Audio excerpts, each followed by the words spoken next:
The Zodiac Killer is one of the most infamous serial killers in U.S. history, known for killing several people during the late 1960s and early 1970s in the San Francisco Bay Area.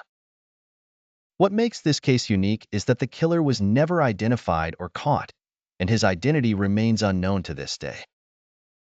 The Zodiac Killer gave himself this name when he began sending cryptic letters to local newspapers, claiming responsibility for the murders. The killing spree began on December 20th, 1968, when 17-year-old David Faraday and 16-year-old Betty Lou Jensen were found shot to death in their car on a remote road near Lake Herman in Solano County. There was no clear motive for the crime, and no suspect was initially found. This was the first of several similar murders that were later linked to the Zodiac Killer. The next crime occurred on July 4th, 1969, when Darlene Ferrin and Michael Mageau were shot near Vallejo, California. Darlene was killed instantly, while Michael survived despite being seriously injured and was able to provide a description of the killer to the police. Michael described the man as white, in his late 20s or early 30s, tall, and wearing dark clothing.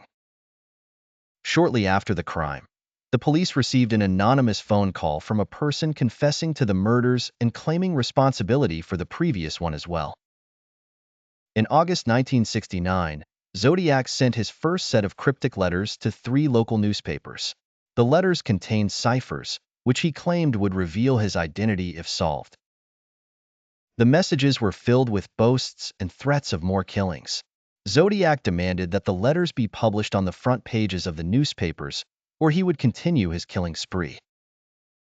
One of the ciphers was eventually solved by an amateur couple, but the message did not reveal the killer's identity. Instead, it spoke of his pleasure in killing and described it as better than getting your rocks off with a girl.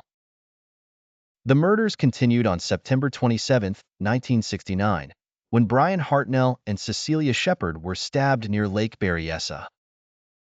Cecilia was killed after being stabbed multiple times, while Brian survived despite his serious injuries. After the attack, the killer drew the Zodiac symbol, a circle with a cross through it, on Hartnell's car, further solidifying his terrifying brand.